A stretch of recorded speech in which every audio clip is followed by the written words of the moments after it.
बिस्मिल्लाहिर्रहमानिर्रहीम। नाज़रीन, आप देख रहे हैं प्रोग्राम फेस टू फेस। मैं हूं शहजाद हुसैन बट। नाज़रीन, हमने सुना था कि पानी के मसले पर बहुत जंगें होंगी, लड़ाइयाँ होंगी, लेकिन इस वक्त नहरों पर लड़ाई तो शुरू हो चुकी है। सिंध, पंजाब और वफाक की अगर आप बात करें तो हुकूमत मुखालिफ जो तहरीक है इस वक्त इन हालात में क्या वो ज़ोर पकड़ने तो नहीं जा सकती, जबकि PTI के अंदरूनी जो इख्तलाफात हैं और बानी चेयरमैन की रिहाई में रुकावट सबसे बड़ी क्या है, सियासी टॉपिक पर बात करेंगे। और इस हवाले से जर्नलिज्म का एक बड़ा नाम और सीनियर तजियाकार एसार राना साहब हमारे साथ मौजूद होंगे, जबकि मरूफ एंकर और सीनियर जर्नलिस्ट जनाब मोहतरम मलक नसरुल्लाह साहब हमारे साथ भी मौजूद होंगे, जिन बात को अब तो हुकूमत पाकिस्तान ने भी तस्लीम कर लिया है कि वो एक इंतहाई सीनियर जर्नलिस्ट हैं और हम भी मानते हैं उस्तादों के उस्ताद हैं। जबकि दूसरे टॉपिक पर नाज़रीन मैं बात करूँगा वफाकी वज़ीर ममलिकत बराए मजहबी अमूर और बैनुल मज़ाहिब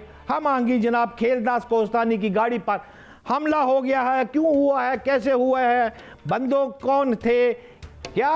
नाज़रीन, ये देखना बड़ा ज़रूरी है। और खेलदास कोहस्तान से पूछेंगे कि क्या नहरों के हवाले से ये आवाम का कोई गम और गुस्सा तो नहीं, इसकी वजह नात क्या है जो आप पर हमला हुआ है, FIR का भी इंदराज हो गया। जबकि तीसरे टॉपिक पर नाज़रीन मैं बात करूँगा उसके लिए इंतहाई काबिल एहतराम major general retired Zahid Mahmood साहब और स्पोक्समैन गजा तर्जुमान जलालुल फरा वो मेरे साथ होंगे। उनसे जानेंगे इंटरनेशनल मूड पर ईरान, अमेरिका, ट्रम्प मुलाकात और गजा की इस वक्त क्या सूरत हाल है। ख़ास तौर पर आज मैं कंपैरिजन चाहूँगा जलालुल फरा साहब से कि पहला क्या था, अब क्या है, शहादतें 51,000 से भी तजावज़ कर गई हैं या अभी क्या फिगर है। इन तमाम टॉपिक्स पर बात करेंगे, लेकिन प्रोग्राम का आगाज़ करते हैं सबसे पहले सियासत पर।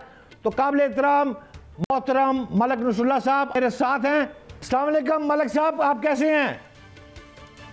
जी भट्ट साहब, शुक्रिया।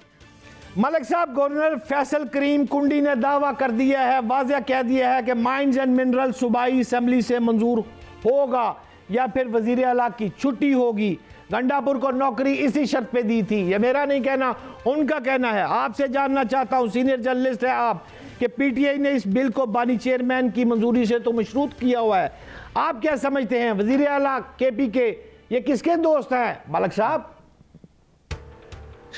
देखिए, मुझे लगता नहीं है कि मामला इतना बिगड़ेगा। हालात जो है आस्ता आस्ता आपको लगेगा कि चीज़ें जो हैं वो सेटल डाउन हो जाएंगी।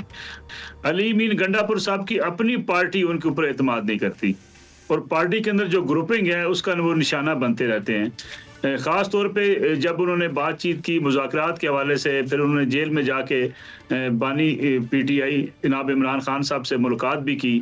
उसके बाद से इमरान खान साहब के लिए भी वो रेलिवेंट थे क्योंकि वो वाहिद आदमी थे जो दोनों तरफ बातचीत कर रहे थे।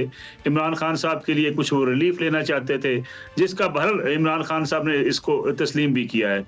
अब इन हालात में अली अमीन गंडापुर साहब सूबे के चीफ एग्जीक्यूटिव हैं, एक बड़ी इंपॉर्टेंट हुकूमत है खैबर पख्तूनख्वा की। फिर खैबर पख्तूनख्वा की जो सिक्योरिटी के हवाले से इशूज़ हैं, इस पर भी उनके राब्ते भारत इस्टेब्लिशमेंट से और फौज के साथ रहते हैं। तो मेरा ख्याल है कि ऐसा नहीं हो सकेगा कि ये लड़ाई वहाँ पे इस एक्ट के हवाले से ज़्यादा बढ़ेगी। अगरचे PTI के अंदर कुछ हार्ड लाइनर्स हैं वो जो समझते हैं कि इस बिल को भी, इस कानून को भी मशरूत कर दिया जाए इमरान खान साहब की रिहाई के साथ, लेकिन मेरा ख्याल ये है कि आस्ता आस्ता चीज़ें जो है वो किसी सेटल डाउन होने की तरफ जाएंगी। ये नहीं होगा कि कोई डेडलॉक हो जिसके नतीजे में कोई गवर्नर राज लगाना पड़े या सूबे के अंदर कोई ऐसा एक्शन लेना पड़े जिससे वफाक और सूबे जो है वो दोनों अपने जो है एक दूसरे के मुखालफ आके खड़े हो जाएं। काबिल एहतराम मलक नसरुल्लाह साहब, दरियाए सिंध से मुतनाज़े नहरें जो इस वक्त निकाली जा रही हैं, कौम परस्त जमात की जानब से शटर डाउन हड़ताल हो रही है, आज भी हो रही है, आपके इल्म में है। मैं आपसे किबला ये जानना चाहता हूँ, ये तनाज़ा सिर्फ इंतज़ामी इशू है, ये सिर्फ सियासत का कंडा बनाया जा रहा है, ये हो क्या रहा है? कोई अंदर की खबर आज मलक साहब दे, आप सीनियर आदमी हैं। देखिए, मेरा ख्याल ये है कि इस वक्त जो खास तौर पे ये नहरों का इशू है, कौम परस्तों ने इसका आगाज किया एहतजाज करते हुए। तहरीक इंसाफ खुद जो है वो इस हवाले से डिवाइडेड है। मैं देख रहा था अली मादन शेख साहब पहुंचे हुए हैं वहाँ पे कौम परस्तों के साथ, वो ऐलान कर रहे हैं कि जी नहरें जो हैं वो हम नहीं बनने देंगे। दूसरी तरफ खैबर पख्तूनख्वा की जो हुकूमत है उनके अपने इश्यूज़ हैं, वो उनका मौक़िफ़ कुछ और नज़र आता है, क्योंकि 6 नहरों में एक नहर उनकी अपनी भी शामिल है। तो मेरा नहीं ख्याल कि पीटीआई जो है वो इस पे भी कोई एक मौक़िफ़ रखती है। बाकी पीपल्स पार्टी जो धमकियां दे रही है या पीपल्स पार्टी जो बात कर रही है, मेरे ख्याल में ये तो सियासत हो रही है। पानी का इशू एक संजीदा इशू है जिस पे संजीदा बातचीत ही होनी चाहिए, मिल बैठ के इस मामले को सेट किया जा सकता है। और ख़ास तौर पे जो पानी के इश्यूज़ को जिस तरीके से इन्होंने पॉलिटिसाइज किया है, मैं समझता हूँ ये वो चीज़ें हैं कि जो ख़ास तौर पे इस वक्त जो दोनों पार्टियों के माबैन एक जो है तनाज़ा बनी हुई हैं। कुंडी साहब तो खुद जो है चश्मा केनाल जो है उसके सपोर्टर हैं, इसलिए मेरा नहीं ख्याल कि ये मामला ज़्यादा बिगड़ेगा। अलबत्ता पीपल्स पार्टी ने वहाँ की सियासत करनी है, कौम परस्तों का एक दबाव है। आपको याद होगा कि 4 अप्रैल के हवाले से भी जो आसिफ अली जरदारी साहब ने तकरीर करनी थी, वो इसीलिए उस तकरीर से अवॉइड कर गए। कहा जा रहा है कि वो बीमार हो गए और उन्हें तकरीर इसलिए नहीं की क्योंकि 23 मार्च की जो उनकी तकरीर थी उस पर खासा रद्द-ए-अमल सामने आया था। तो बिलावल भुट्टो जरदारी कौम परस्तों को भी खुश करना चाहते हैं ताकि उनका जो वोट बैंक है वो मुतासर ना हो, लेकिन ये मामला आस्ता आस्ता सेटल डाउन हो जाएगा। मलिक साहब, आप एयरवाई के ब्यूरो चीफ थे और वो वक्त याद करें जब 12 अक्टूबर 1999 को हुकूमत टूटी थी मियां मोहम्मद नवाज शरीफ की, और मैं चीफ रिपोर्टर था डेली टाइम आजकल में, अखबार में काम किया करता था, हम आपके बीपर सुना करते थे। मैं आपसे ये जानना चाहता हूँ, उस वक्त जो हालात पैदा हुए थे, मुस्लिम लीग नून बिल्कुल डिसॉल्व हो गई थी, आज पीटीआई डिसॉल्व हो गई है, को कंपैरिजन करेंगे दोनों पार्टियों का? उस वक्त कैसे लड़े, आज ये कैसे लड़ रहे हैं? देखिए, अगर आप समझें कि सियासी जमातें जो हैं वो एकदम ख़त्म हो जाती हैं तो मेरा ख्याल ये दुरुस्त नहीं है। सियासी जमातें हों या पॉलिटिकल वर्कर्स हों, एक लंबे अरसे तक वो कम अज़ कम मौजूद रहते हैं जब तक कि वो खुद अपने पाँव पे कुल्हाड़ी ना मार दें। यानी अगर ऐसी नौबत आ जाए कि सियासी जमातें बिल्कुल इररेलेवेंट हो जाएं, अवाम से उनका राब्ता ख़त्म हो जाए और वो कोई भी ऐसा काम ना करें जिसके नतीजे में वो अपनी जो एग्जिस्टेंस है उसके पर मौजूद रह सकें। पाकिस्तान की सियासी तारीख तो ये बताती है कि आपने जिस भी सियासी जमात को ताकत से ख़त्म करना चाहा वो ख़त्म बहरहाल नहीं हो सकी। ये ज़रूर हुआ है कि मुश्किलात का शिकार सियासी जमातें हुई हैं। पीटीआई आज मुश्किलात का शिकार है, माजी में पीएमएलएन थी, उससे पहले पीपल्स पार्टी थी। लेकिन अगर आप देखें पीपल्स पार्टी हो, पीएमएलएन हो, पीटीआई हो, इनको बहरहाल अपनी परफॉर्मेंस का, अपने सियासी फैसलों का जायज़ा लेना पड़ेगा। सियासी जमातें अपने गलत सियासी फैसलों से, अपनी परफॉर्मेंस से जो है वो पीछे जाती हैं, वो किसी और तरीके से पीछे जा नहीं सकती। तो मेरा ख्याल है कि अगर ये हम समझें कि पीटीआई भी खत्म हो गई है, ये भी दुरुस्त बात नहीं है। अगर हम ये समझें कि पीएमएलएन खत्म हो चुकी है, ये भी दुरुस्त तज़िया नहीं है। पीपल्स पार्टी ने कुछ गलतियां की हैं खैबर पख्तूनख्वा में, पंजाब के अंदर वो बिल्कुल आवाम से राब्ते से निकल गई, जिसकी वजह से उन दोनों इलाकों में या उनको जो है वो अपना वोट बैंक उसमें कमी वाक़ई हुई है। सिंध के अंदर भी अगर पीपल्स पार्टी अपनी गवर्नेंस को बेहतर कर ले तो आज भी वो अकेली जमात है वहाँ पे, ना उनको वहाँ पे कुछ चैलेंज करने वाली पीटीआई है, ना चैलेंज करने वाली पीएमएलएन है। तो मेरे ख्याल में गवर्नेंस उनका सबसे बड़ा इशू है। अगर उस पर वो काबू पा लेते हैं तो पीपल्स पार्टी भी सिंध के अंदर बहरहाल मौजूद रहेगी। इंतहाई काबिल एहतराम इसार राना साहब, शुक्रिया आपने मेरे प्रोग्राम को ज्वाइन किया। मैं आपसे सीधा ही ये सवाल पूछना चाहता हूँ, इस वक्त नहरों का इशू जो है वो हॉट टॉपिक है। पंजाब, सिंध और वफाक आपस में एक दूसरे के साथ दस्तों की रवा है। मैं आपसे किबला ये जानना चाहता हूँ कि वो गोरे ने एक पॉलिसी दी थी, वेट एंड सी, और first you create the problem then you solve the problem. ये आपस की लड़ाई दोनों एक दूसरे से लड़ रहे हैं, तो क्या इस लड़ाई में आप पीटीआई को इग्नोर कर रहे हैं, उसको स्क्रीन से आउट करने की साजिश हो रही है, या ये लड़ाई फिर बढ़ने जा रही है? इसार राना साहब, नहीं, ये कोई लड़ाई वड़ाई नहीं है। पीपल्स पार्टी और नून देखिए करते इसी तरह की ड्रामेबाजियां करते हैं, और ये वो दो जोड़े हैं जो कहते हैं ना नस्दी है ना वस्दी है, ठीक है। ये लड़ते भी रहते हैं और आपस में शेयरिंग भी करते रहते हैं। और बिलावल भुट्टो के परसों की मैं तकरीर सुन रहा था कि नहीं तो हम हुकूमत छोड़ देंगे। ओ भाई, तुम इस जोगे हो कि तुम अपनी मर्जी से पानी भी पी सको। अभी जो मलिक साहब ने बात की कि सदर मुमलिका साहब बीमार हो गए, उन्हें पता है कि मुझे 4 अप्रैल को फिर जाके जो बोलना पड़ेगा वो मैं बोल नहीं सकता, तो बीमार हो गए। तो ऐसे माजूरों मजबूरों से आप ये तवक्को रखेंगे कोई तसादुम करेंगे तो ये मुमकिन नहीं है। तो वो ठीक है, पानी के ऊपर वो एक ड्रामेबाजी कर रहे हैं क्योंकि सिंध की जो कॉम्प्रेस जमातें हैं वो खड़ी हो गई हैं अपने पैरों पे। हालांकि वो कॉम्प्रेस जमातें भी जो हैं वो बस जितनी जोगी हैं वो मुझे पता ही है, तो ये सारा कुछ बस ऐसे ही एक ड्रामा है जो इनमें वक्ती उबाल आता है, फिर उसके बाद ये नॉर्मल होकर बैठ जाते हैं। दोनों पार्टियां पाकिस्तान की इस टाइम मेजर बेनिफिशियरी हैं, बल्कि मुझे तो नून लीग पे तरस आता है कि गालियां उसे पड़ती हैं, मौजे जरदारी पार्टी करती है, सदर उनका, गवर्नर उनके, सिंध हुकूमत उनकी, गिलगित बल्तिस्तान उनका, बलूचिस्तान उनका, सेनेट का चेयरमैन उनका, फिर वो कहते हैं जी हम हमको हुकूमत का हिस्सा नहीं, तो और हुकूमत होती किसे कहते हैं, किसे? तो ये सारा ऐसे ही नून लीग को इन्होंने आगे लगाया हुआ है, पीटीआई उन्हें गालियां देती है, सोशल मीडिया मौजे ये कर रहे होते हैं। तो ये कुछ भी हो जाए लेकिन ये इक़्तिदार नहीं छोड़ेंगे, ना कोई लड़ाई आगे बढ़ेगी। मलिक साहब की बात बिल्कुल ठीक है, दुरुस्त कह रहे हैं सार राना साहब। मलिक साहब, ये रानो ने बसना नहीं और रानो ने डिवोर्स भी नहीं लेनी, सार राना साहब कह रहे हैं, ये क्या, जरा आसान जबान में समझा दें मुझे। देखिए, मैं समझता हूँ कि जो इंटरेस्ट है ना वो गालिब होता है हमारे यहाँ सबसे ज्यादा। सेल्फ इंटरेस्ट पे हमारे यहाँ पॉलिटिक्स होती है, हमारे यहाँ जितने फैसले भी होते हैं, अलमी हमारा यही है कि हम अपने ज़ाती मफाद को देखते हैं या कौमी मफाद को अगर हम देखने वाले होते तो आज जिन मसाइल का हमें सामना है वो हमें मसाइल का सामना न करना पड़ता।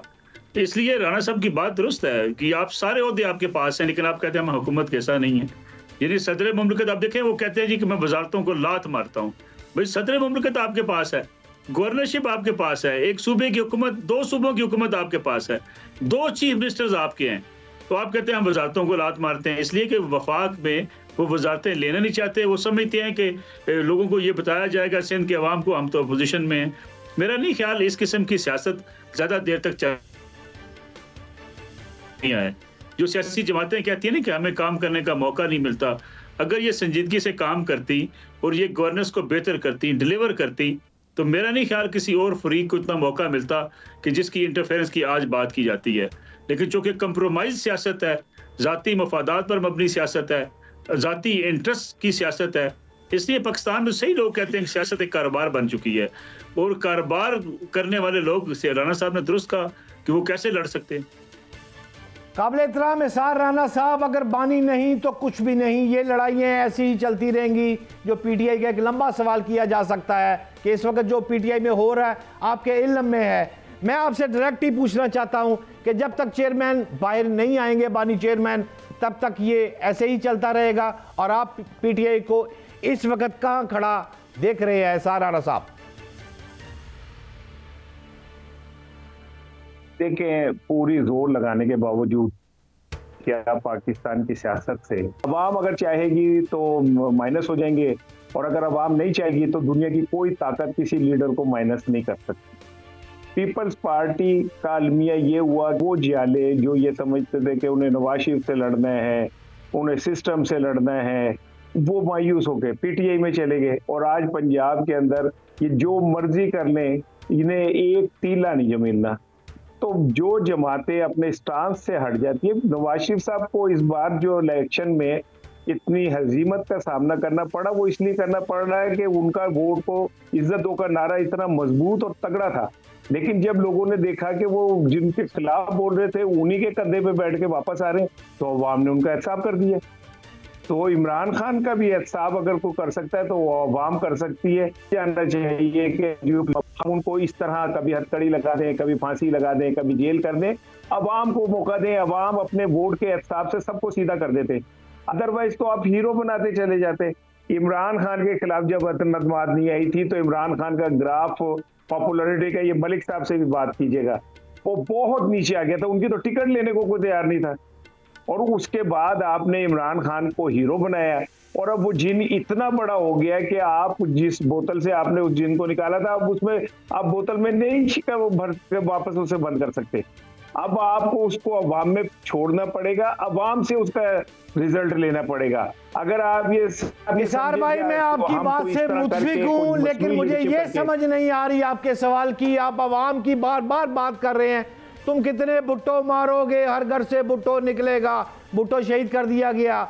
मियां मोहम्मद नवाज शरीफ लाहौर एयरपोर्ट पे आया, अवाम नहीं आई। आज इमरान खान जेल में पड़ा हुआ है, अवाम बाहर नहीं निकल रही। शाह महमूद कुरैशी से मुलाकात के लिए कोई जाता नहीं। किस अवाम की बात करते हैं, मुझे जरा आसान जबान में समझाए, अवाम कहते किसे है सार भाई? पीपल्स पार्टी के दौर में क्या अवाम ने कोड़े नहीं खाए? क्या शाही किले नहीं भुगते? क्या फांसियां नहीं ली? नवाज शरीफ के दौर में क्या जावेद अशरफ ने उनके लिए शहादत कबूल नहीं की? क्या लॉन्ग मार्च तहरीक निजात के अंदर लोग बाहर नहीं निकले? क्या उनकी काल के ऊपर जब चीफ जस्टिस वाला मामला था लोग बाहर नहीं निकले? लोग बाहर निकलते हैं। आप खौफ की फिजा बना दें, आप एक ऐसा माहौल बना दें जिससे लोग डर जाएं, तो वो वक्ती तौर पे तो कुछ हो सकता है, लेकिन एक बात याद रखिएगा, अवाम रिएक्ट करती है, आप उसे दबा नहीं सकते चाहे कुछ हो जाए। अगर नवाज शरीफ के साथ अवाम खड़ी होगी या खड़ी है तो दुनिया की कोई ताकत उन्हें नहीं रोक सकती। इमरान खान के साथ अगर अवाम खड़ी है, और खड़ी है, वो यकीनन अवाम उसके साथ खड़ी है, तभी तो ये जो बाहर के लीडरशिप है जिनकी डोरियां किसी और के हाथ में है, वो पीटीआई को खत्म नहीं कर सके। जिस दिन अवाम की इमरान खान से कमिटमेंट खत्म हो जाएगी, इमरान खान खत्म हो जाएगा। मलिक साहब, लास्ट 30 सेकंड है मेरे पास, इस पर रिस्पॉन्ड कीजिएगा। देखिए, जिन जो कि हमने कहा ना कि कोई सियासतदान जिन बन जाता है, मेरे ख्याल में वो इंसान रहे तो शायद वो सरवाइव कर जाता है। जब जिन बनता है फिर जिन को काबू करने वाले बाबे पाकिस्तान में बड़े ताकतवर हैं, इसलिए जिन्नात को जो है ना फिर कंट्रोल कर लेते हैं, जिन्नात को काबू करने वाले बाबे। इसी मैं समझता हूँ सियासतदानों को भी अपना देखना पड़ेगा कि उनका सर्वाइवल कहाँ पे है। जब तक ये आपकी पॉपुलैरिटी भी कन्वर्ट नहीं होती है हुकूमत में, वोट बैंक में, और वोट बैंक लेके भी आप अगर इक़्तिदार के ईवानों तक नहीं पहुंचते तो फिर आपकी उसकी पॉपुलैरिटी का भी कोई फायदा नहीं होता। सियासी समझबूझ से चलने वाले सियासतदान सर्वाइव करते हैं, जिन बन जाने वाले मेरा ख्याल में सियासतदान सर्वाइव नहीं करते।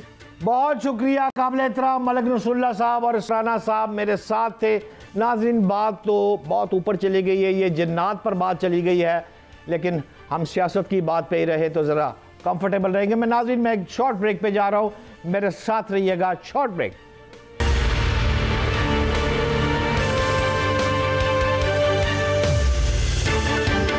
Welcome back. वफाकी वज़ीर ममलिकत बराए मजहबी अमूर बैनुल मज़ाहिब जनाब मोहतरम किबला खेलदास कोहस्तानी पर हमला हुआ है। ये हमला क्यों हुआ है, हम आपको खबर देने की बजाय नाज़रीन हमने सोचा कि हम डायरेक्टली उनके मुंह से सुनते हैं कि खेलदास कोहस्तानी साहब, अस्सलाम वालेकुम, आप मेरे साथ हैं? जी वालेकुम सलाम। खेलदास कोहस्तानी साहब, आप पर हमला हुआ है, कैसे हुआ है, क्यों हुआ है, कुछ इंटरनल बात बताना पसंद करेंगे? जो भी FIR दर्ज होती है उसमें होता है कि वजह नात क्या है, आप पर हमले की वजह नात क्या है किबला? बहुत शुक्रिया। कल मैं ठट्ठा गया हुआ था, वहाँ पे मेरे पार्टी के डिस्ट्रिक्ट सदर है, उनके घर पे मैंने चाय पार्टी में गया, और प्रेस क्लब ठट्ठा के सदर हैं, उनके भाई का इंतकाल हुआ था, उनसे इज़हार ताज़ियत की, वहाँ पे मीडिया से बातचीत की। उसके बाद मैं सुजावल की तरफ जा रहा था, जहाँ पे एक प्रोग्राम रखा हुआ था वज़ीर आज़म शहबाज शरीफ साहब की जानिब से, जो बिजली की कीमतों में कमी की गई है, इज़हार तशक्कुर का डिस्ट्रिक्ट सुजावल का सदर है लाल भाई जतोयो मेरे होस्ट थे। तो उस प्रोग्राम में जाने के लिए जैसे ठट्ठा शहर से मैं गुजरा, शहर के बीच में कुछ चंद जो लोग थे, उन्होंने मेरी गाड़ी पे अटैक किया और गाड़ी पे रोकने की कोशिश की, और जो मेरे काफिले में बाकी गाड़ियां थी उनको भी डंडा और पत्थर और ये इस तरह के टमाटर जो ये मारे गए। तो ये वाकया हुआ है, और उनके चेहरे भी जो है आपके सामने, आपकी स्क्रीन पे झंडे जो हैं जिस पार्टी के, वो भी आपके सामने हैं। और इनकी कल जो ठट्ठा पुलिस है, पुलिस की मदयत में FIR हुई थी, और आज मैंने सुना है कि अदालत से वो जमानत पे रिहा भी हो गए हैं। काबिल एहतराम, अगर हम गौर करें तो 16 माह मेरा ख्याल है PDM की हुकूमत को लगा लें, और 13 माह आप PP और नून लीग की हुकूमत को लगा लें, तो इस दौरान में इख्तलाफात बज़ाहिर को इतने बड़े सामने नहीं आए। मैं आपसे ये जानना चाहता हूँ कि इस वक्त सिंध हुकूमत और वफाकी हुकूमत में जो कैनाल्स के मामले पर इशू चल रहा है, इसकी वजह नात यही है, ये अवाम का गम और गुस्सा है, या कुछ और है? और जो कैनाल्स की तमीर है, इसका तनाज़ा हल हो जाएगा? देखिए, बिल्कुल सिंध में इस वक्त कैनाल के मामले पे एहतजाज हो रहा है, आम सिंधी भी कर रहा है, कॉम्प्रेस जमातें कर रही है, और उसके एंटी पीपल्स पार्टी फोर्सेस भी कर रही है, और पीपल्स पार्टी खुद भी अब एहतजाज भी कर रही है, बल्कि एहतजाजी जलसे कर रही है। तो ये एक सियासत भी इसमें हो रही है, मगर एहतजाज करना जमहूरियत में जमहूरियत का हुस्न होता है। हर किसी को हक है कि वो अपने हुकूक की बात करे, अपने मुतालबात की बात करें, इसके कोई रोकथाम नहीं है। इस वक्त मुल्क में जमहूरियत है। बाकी ये जो तशद्दुद या इश्तियाल अंगेज़ी, मैं समझता हूँ ना आइन इजाज़त देता है, ना कानून इजाज़त देता है, ना सिंध का ये जो कभी कल्चर रहा है इस तरह के जो कार्रवाइयाँ जो कल कोशिश की एक बुज़दिलाना कार्रवाई है, ये एक शरपसंदी है, शर्मंगेज़ी है, तो इसकी गुंजाइश नहीं है। बाकी एहतजाज करें। जो बात आप कर रहे हैं कि पीपल्स पार्टी की और पीएमएलएन की, देखें ये कोशिश की जा रही कि पीपल्स पार्टी और पीएमएलएन के दरमियान कोई दरार डाली जाए, इस इत्तेहाद को कमज़ोर किया जाए, इस हुकूमत को नुकसान दिया जाए। वो लोग, वो जमातें भी इस एहतजाज में शामिल हो गई है। जो इंतशारी एक जमात है वो झंडे लेकर उस एहतजाज में जाती है और ये कहते हैं कि ये कैनाल जो इस तरह। वफाक का वाज़ेह मौक़िफ़ है कि जब तक कोई सूबे को अगर एतराज़ है, जिस तरह जो एकनिक का इजलास हुआ था उसमें भी एजेंडा ये शामिल नहीं किया गया, उसकी वजह यही थी कि पीपल्स पार्टी या सिंध हुकूमत के एतराज़ात थे। तो जब तक कोई किसी फोरम से मंजूरी नहीं होती है तो कैनालों की तामीर मैं समझता हूँ 1 इंच भी नहीं हो सकती, जिसमें एकनिक है, जिसमें CCI है। तो ये डिबेट या ये जो मामला है, जो ये मैं समझता हूँ आईनी मामला है, आईनी फोरम पे हल होना है। आप दुरुस्त कह रहे हैं, मैं आपकी सारी बातों से हजूर मुत्फिक हूँ। आपकी जो रिप्यूट बज़ाहिर है वो बैनुल मज़ाहब हम आहंगी, आपका एक किरदार जो है वो सियासतदान की हैसियत से सुलह सफाई वाला है। आप जैसे बंदे पर अंडे टमाटर गाड़ी पर इस तरह पथराओ, ये तो सिर्फ आवाम का गुस्सा इस वक्त नहरों के अलावा और कोई तो नहीं है। कोई है तो मुझे बता दे। मैं आपको बताऊं, अवाम का जो गुस्सा अगर हो तो मैं जिस गांव में सुजावल में गया था, मोहम्मद खान मजीदी का गांव है, वहां पे लोग हजारों की तादाद में मौजूद थे, जहां पे मुझे फूल मेरे पे निछावर किए गए, मुझे अजरकें और ये पहनाई गई। मैं भी सिंध का बेटा हूँ, सिंध का बासी हूँ, मेरा भी इस सूबे से ताल्लुक है, मेरे मुफाद भी इस सूबे से जुड़े हुए हैं, तो मैं भी इस सूबे की मुफाद की बात करूंगा। ये चंद लोग जो शरपसंद थे, जो जिन्होंने ये जो आप कह रहे हैं कि इन्होंने इस तरह हमला किया, ये देखें, ये समझते हैं कि हम इस तरह की इनकी कार्रवाई इनकी जो काम को रोकेंगे, इनको जो है सड़क पे निकलने, ऐसी कोई बात, ये कोई मैं नहीं समझता कि ये कोई अवामी रद्द-ए-अमल है। ये रद्द-ए-अमल एक जमात के कुछ एक ग्रोह है, उन्होंने किया है उसका इज़हार। मगर सिंध सूफियों की धरती है, सिंध जो है इसमें इस किस्म की कभी भी कार्रवाइयाँ नहीं होती है। ये ट्रेंड एक इंतशारी जमात का ज़रूर रहा है, मगर हम इससे घबराने वाले नहीं हैं। मैं सिंध के हुकूक की भी बात करूंगा, मैं पाकिस्तान की बात करूंगा और पाकिस्तान में जो सूबे हैं उनमें हम-आहंगी की भी बात करूंगा। अगर ये मेरा जुर्म है तो आपने हमेशा ही हम-आहंगी की बात की है, हम इस बात को तस्लीम करते हैं। लेकिन सवाल यह है कि सिंध के शर्जील मेमन साहब और राणा सनाउल्लाह साहब बाहुकम शहबाज शरीफ और नवाज शरीफ मुज़ाकरात भी कर रहे हैं, लेकिन अगर आप गौर करें तो वज़ीर आला मुराद शाह जो है वो वाज़ेह मौक़िफ़ ले चुके हैं कि बजट से पहले नहरों का जो मंसूबा है इसे मुस्तरद करवा देंगे। किबला, मैं आपसे ये जानना चाहता हूँ कि ये मंसूबा मुस्तरद होगा या हल होगा, क्या चांसेस है?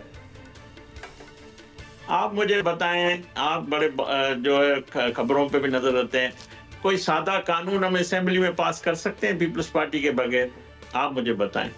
दुरुस्त फरमा रहे हैं, नहीं, नो का जवाब आएगा।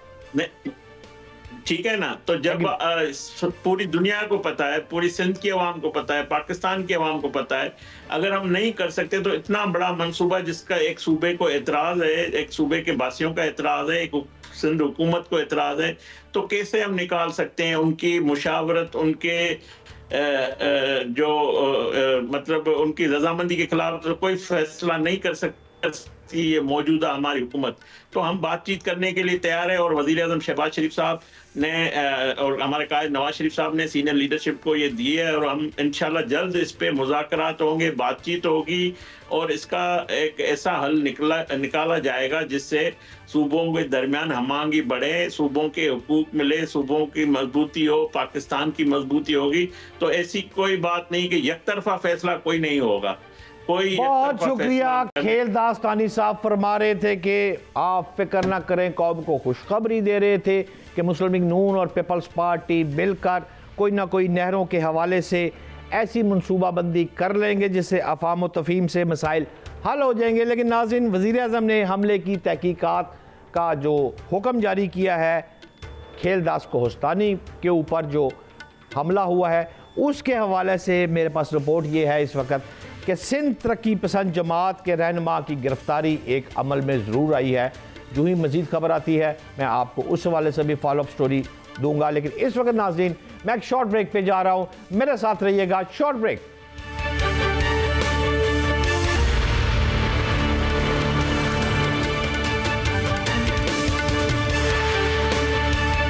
वेलकम बैक नाजरीन। इसराइल की गजा में बमबारी, 60 फ़लस्तीनी शहीद, रोज़ का मामूल है 30, 40, 50 और अब तो जो तादाद आ रही है वो 51,000 शहादतों की तादाद इस वक्त सामने आ चुकी है अथेंटिक रिपोर्ट के मुताबिक। इस पर बात करने के लिए मेरे साथ इंतहाई काबिल एहतराम major general retired Zahid Mahmood साहब इस वक्त मेरे साथ प्रोग्राम में हैं और इनके साथ साथ स्पोक्समैन गजा तर्जुमान जलालुल फरस भाई भी इस वक्त हमारे साथ प्रोग्राम में हैं। तो सबसे पहले शुरू करते हैं जलालुल फरह भाई, आपसे मैं सवाल ये पहला पूछना चाहता हूँ कि इसराइल ने नफ़रत, बर्बियत, बेहिसी और बेरहमी की जो मिसाल कायम की है, वो 18 माह में गजा का जो नक्शा है, मुझे तो वो बिल्कुल तब्दील होता हुआ जलाल भाई नज़र आ गया। गली कूचे उजड़ गए हैं, इमारतें मिलिया मेट हो चुकी हैं, 51,000 शाह की फिगर आ गया है। नाज़रीन, ये मेरी स्क्रीन पर इस वक्त आप देख रहे हैं, ये पहले क्या था अब क्या है, ज़रा कंपैरिजन देखें, तकाबली जायज़ा देखें कि एक हंसता बसता एक शहर, एक मुल्क जो कि बिल्कुल पॉश कंट्री, पॉश शहर कह सकते हैं आप, और ये मलबे का ढेर देखें। नाज़रीन, जलाल भाई, मैं आपसे पूछना चाहता हूं कि आज और कल के गजा का मवाजना लफ्ज़ों में मुमकिन तो नहीं है, लेकिन बराए करम मेरे नाज़रीन को ये ज़रा कंपैरिजन थोड़ा दें कि पहले क्या था और आज क्या है। जी बहुत शुक्रिया शहजाद साहब, मेरी आवाज़ आ रही है आपको? जी प्लीज़। आज सर देखिए, सबसे पहले बात तो मैं यहाँ से शुरू करूँगा। 7 अक्टूबर से पहले गजा को छोटी सिंगापुर कहा जाता है, छोटी सी सिंगापुर, दूसरी दुबई कहा जाता है। इतने खूबसूरत, वो भी लोकेशन के हिसाब से। डोनाल्ड ट्रंप साहब का जो दामाद है, इनको भी बड़ा लालच था इस गजा के अंदर है, इस गजा में, क्योंकि इसका लोकेशन भी ऐसा था और इतनी खूबसूरत भी थी। अब मैं 7 अक्टूबर से पहले की बात कर रहा हूँ। अब 7 अक्टूबर से लेकर 19 जनवरी ये जो जंग चली है, 471 दिन है, उसमें तो गजा का जैसा आपने फरमाया कि उन्होंने नक्शा बदल दिया। फिर बीच में जो 57 डेज का जो जंग बंदी का मुआहदा हुआ था, जिसका इसराइल ने इस जंग बंदी का मुआहदा की खिलाफ वर्जी की है, और दोबारा 18 मार्च को इन्होंने जंग आगाज की है। तो आप यकीन करें शहजाद साहब, इनका इस बार इस यानी 18 मार्च से लेकर अब तक इनकी जो बर्बरियत और जुल्म में जो इजाफा हुआ है, अब अगर मैं कहूँ डबल कम है, ट्रिपल भी कम है। पहले ये होता था कि डेली बेसिस पे 40-50 के दरमियान फिगर्स होते थे शहादत है, कभी 80, अभी शहादत तो 100 ऊपर है। और अभी अंधाधुंध बमबारी किया जा रहा है, गजा की ऊपर है, अंधाधुंध ज़मीनी हमले किया जा रहा है। यकीन करें, मुझे इन पे ताज्जुब है कि ये जो इसराइली नाजायज दहशतगर्द फोर्सेज है, ये एम्बुलेंस के ऊपर भी इनकी बमबारी, जब देखते हैं कि एम्बुलेंस भी जा रहा है किसी को रेस्क्यू करने के लिए, इसके अंदर इतना खबासत है कि वो इसी एम्बुलेंस के ऊपर भी बमबारी करते हैं ताकि कोई रेस्क्यू ना हो। देखिए शहजाद साहब, मैं अगर कहूँ कि गजा मतलब 18 मार्च से पहले यानी 7 अक्टूबर से लेके 19 जनवरी तक के एक क़यामत सुग़रा है। तो मैं इसके साथ साथ ये कहूँगा कि 18 मार्च से लेकर अब तक के वो एक जहन्नुम है, वही जहन्नुम है जो बार बार मैं जिक्र करता हूँ, जिसका डोनाल्ड ट्रंप साहब ने वादा किया था और वाकई में उन्होंने जहन्नुम बनाया है। इस वक्त गजा के अवाम जितना, कितने परसेंट बिल्डिंग्स जो आपकी इस वक्त मौजूद हैं और कितने परसेंट गिर चुकी हैं? तकरीबन मैं कह सकता हूँ कि 85-85% तो बिल्डिंग्स, मसाजिद, हस्पताल्स मुकम्मल तौर पे तबाह हो चुके हैं। और जो शहादतों के फिगर्स जो आप लोगों को जो यकीनन जो इंटरनेशनल मीडिया बताती है ना कि जी 51,000 है, ठीक है जनाब, यस 51 या 52,000 है, तो ये जनाब ये 52,000 शहादती जो हुई है ये वो शहीद हैं जिनकी लाशें मौसूल हुई है हस्पताल्स में। अब 12,000 से लेकर 15,000 के दरमियान अभी वो लाशें हैं जो मलबा के नीचे। अच्छा, उसमें से एक और सुन लीजिए, 1000 के करीब ऐसी भी लाशें हैं जो ऑलरेडी कुत्ते और बिल्ली बेअदबी माफ और कुत्ते और बिल्ली खा चुके हैं इनको। तो ये गिनती में नहीं है, क्योंकि आपको पता है एक ऑफिशियल जब फिगर्स दिया जाता है अस्पताल की तरफ से या हेल्थ मिनिस्ट्री की तरफ से, तो लाशों की गिन के देते हैं ना बयान कि इतना शहादत हुई है। इस वक्त शहजाद साहब जो रजिस्टर्ड शहादतें हैं वो 52,000 और जो मलबा के नीचे इंक्लूड जिनको कुत्तों और बिल्लियां ने खाई, जानवर ने खाया इनको, वो तकरीबन 12 से 15,000 जख्मी। 12 से 15,000 तो तादाद ऐसी आ गई जो अभी तक किसी फिगर में काउंट नहीं हो रही। दुरुस्त फरमा रहे हैं तर्जमान गजा। इंतहाई काबिल एहतराम major general retired Zahid Mahmood साहब, आपसे ये पूछना चाहता हूँ कि एक तरफ आप देख रहे हैं कि अमान में मुज़ाकरात हो रहे हैं, अमेरिका, ट्रंप, ईरान, ये सारी बातें अमान में चली, यहाँ से उठकर ये इटली के शहर फिर रूम में चली गई, दूसरे मुज़ाकरात हुए। दूसरे मुज़ाकरात के बाद इन्होंने तय किया कि जो तनसीबात है, जो एटमी चीज़ें हैं, जो मिसाइल है, उसमें तीसरी मुलाकात फिर अम्मान में होगी और उस मुलाकात में आप जैसे जो फौज को समझने वाले अफराद हैं वो शरीक होंगे। यानी कि फिर अब अगले महीने चौथी मुलाकात फिर सियासतदानों की होगी, वजीर खारजा लेवल की फिर मुलाकात होगी। तो जनरल साहब ये तो मुझे याद आ रहा है, मेरे प्यारे बहुत काबिल एहतराम है चौधरी शुजात साहब, वो कहते थे कम मिट्टी पाओ, ये तो कमेटी खेलना शुरू हो गए और इसराइल की तो इज्जत में इजाफा होता जा रहा है, वो यही तो चाहता है। मैं ये आपसे पूछना चाहता हूँ जनरल साहब कि क्या ये ट्रंप और ईरान की जो मुलाकातें हैं, ये मुज़ाकरात हैं, फिर गजा तो इस तरह पीछे ही चला जाता जाएगा, क्या कहेंगे जनरल साहब?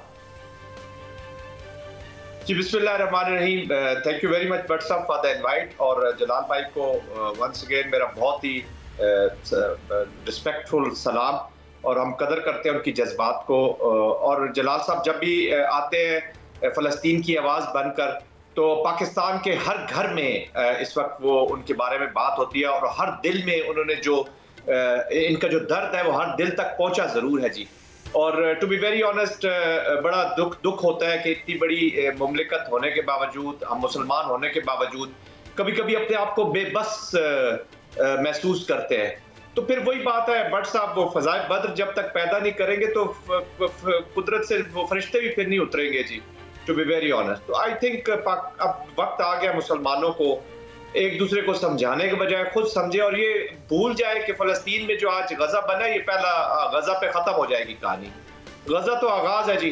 पता नहीं मुसलमान अगर यही हालत हमारी रही और हमारा जॉइंट स्ट्रेटजी ये रही, तो पता नहीं कितने गजा और देखने के लिए हमारी शायद अगली नस्लें देखें कि और कितने गजा बनेंगे।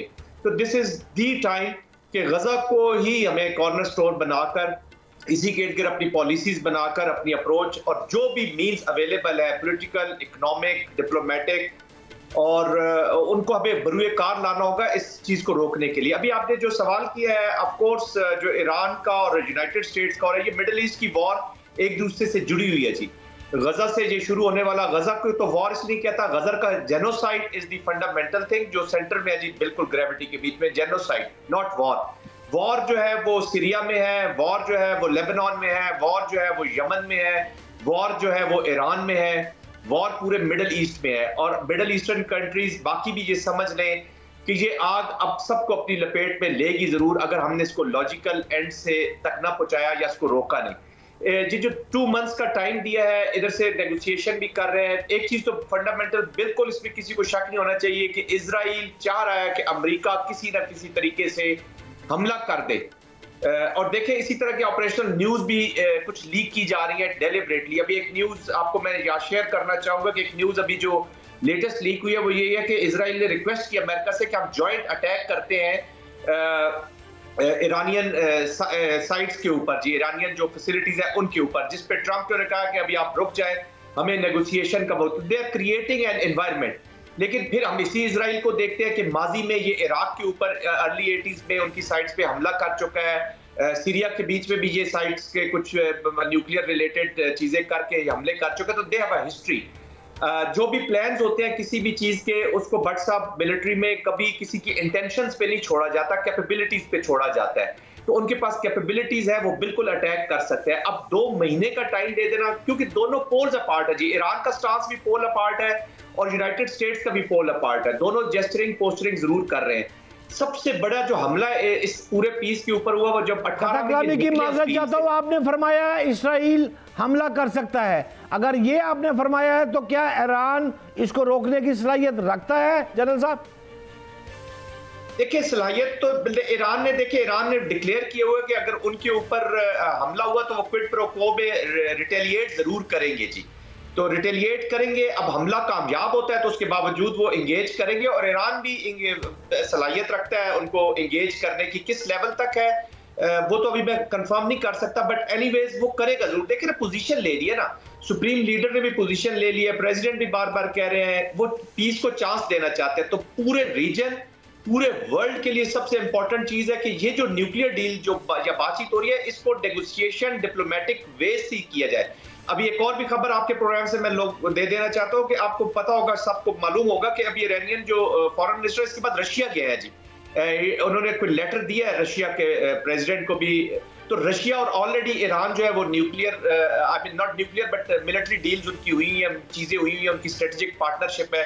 और रशिया और चाइना पहले भी पार्टनर रहे वेस्ट के साथ इस डील के अंदर, क्योंकि ये जो ईरान के ऊपर हमला है ना जी, ये पूरे वर्ल्ड के पीस के ऊपर हमला है, और रशिया और चाइना कभी भी नहीं चाहेंगे कि ये न्यूक्लियर डोमेन। देखें बट साहब एक चीज समझने की जरूरत है कि nuclear weapons are never the weapons of destruction और war, these are the weapons of peace. आज पाकिस्तान के पास न्यूक्लियर ना होता तो आपका हशर गजा से 10 गुना बुरा कर दिया गया होता।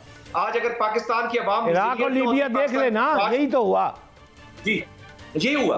तो ये न्यूक्लियर गारंटी है पीस की, और पाकिस्तान की आवाम को भी ये मैं पैगाम आपके प्रोग्राम से देना चाहता हूं कि खुदारा इस खतरों को समझिए और अपना ये जो डोमेस्टिक चीजें हैं इसको एड्रेस करने की जरूरत है। Anyways going back to the topic, Iran और ये ऑलरेडी चीजें वहां पे हो रही है जी, जॉइंट ऑपरेशंस की भी बातें हो रही है, लेकिन ट्रंप ने जो 2 महीने का टाइम दिया, और अभी ये टेक्निकल एक्सपर्ट्स की जो आप बात कर रहे हैं उन्होंने इंस्पेक्शन करनी है, वो प्रॉब्ली इसकी एनरिचमेंट को देखना चाहते हैं कि कहां तक पहुंचा है। और फिर सबसे बड़ा जो इस वक्त इशू हुआ है जी, वो ईरानियन पॉपुलेशन है।